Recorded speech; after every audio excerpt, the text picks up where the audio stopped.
It's gonna happen. Hey there. It's Teresa here, and welcome to another episode of Conversations from My Couch. Hi, I'm Teresa Yunkin. I am a leadership coaching consultant, and you can find me here every Wednesday having a conversation about all things leadership.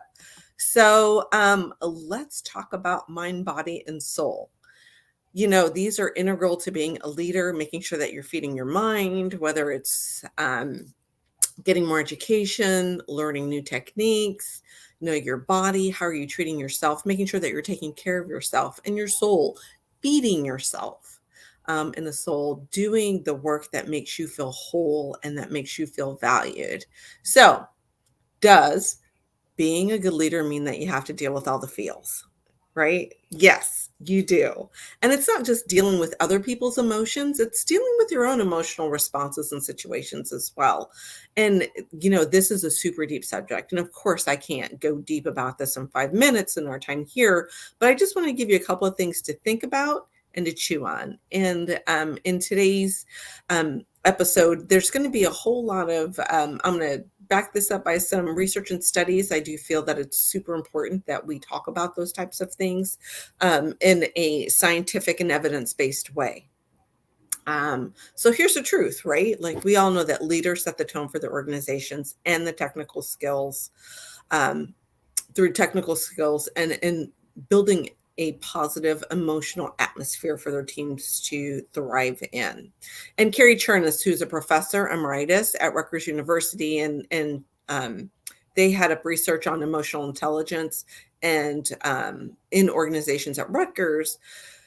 They define emotional intelligence as the ability to understand your own and others' emotions and how they drive behavior, but not just behavior, but how do you use that knowledge to motivate others? So how do you use it to motivate your team? Emotional intelligence, and I'll call it EQ. That's what it goes by, your emotional quotient. That the World Economic Forum actually, right? Like who would even thought that they'd have written on this? But they actually did do a study and they wrote some opinions about having EQ. And one of the things that came out of the work that they did was that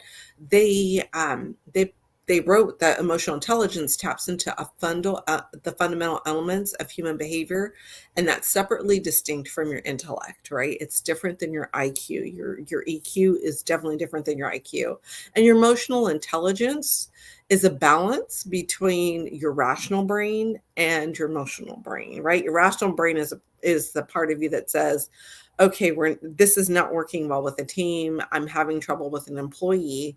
And your emotional brain, which is, we call that also your limbic system, is what makes you flush, get nervous, sweat, or just get anxious about having that conversation. Both sides of your brain are in conflict. And having emotional intelligence, your EQ, once you understand it, helps you to find a collaboration and a marriage of those two places in your brain. And Daniel Goleman, who I absolutely love, I call him the godfather of emotional intelligence. He talks about the 5 elements to manage and to result, the 5 elements that you need to manage as a leader to result in a high EQ. And those things are self-awareness, self-regulation, motivation, empathy, and having social skills. So as I was thinking about this today and why I feel that not agile, but like having knowledge of your EQ is so important is because it is definitely what helps you to interact with your team at all times.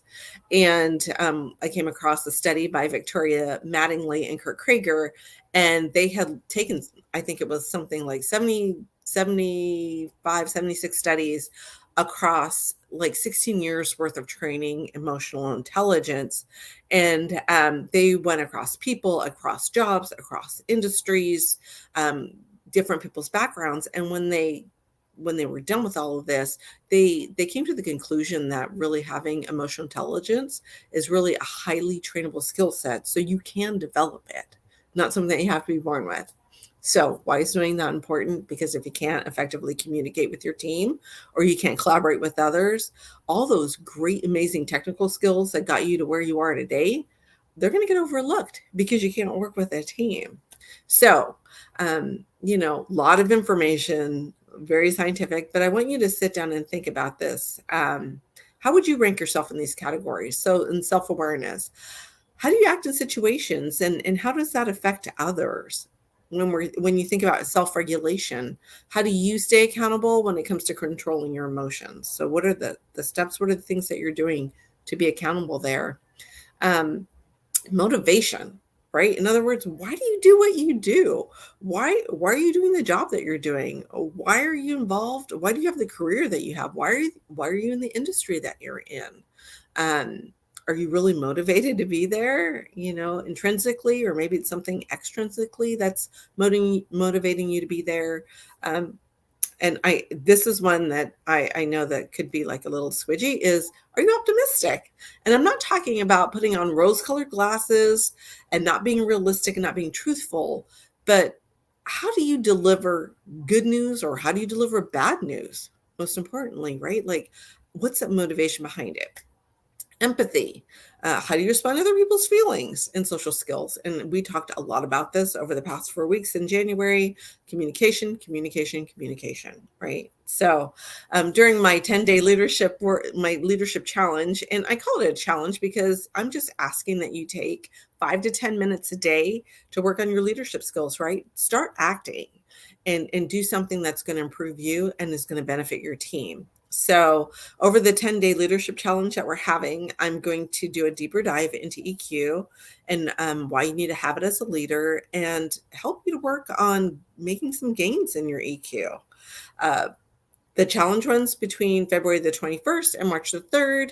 And it really is an opportunity for you to get back to the basics and reignite your passion to become the leader that you want to be, and also the leader that your team needs you to be, right? 5 to 10 minutes a day. That's it.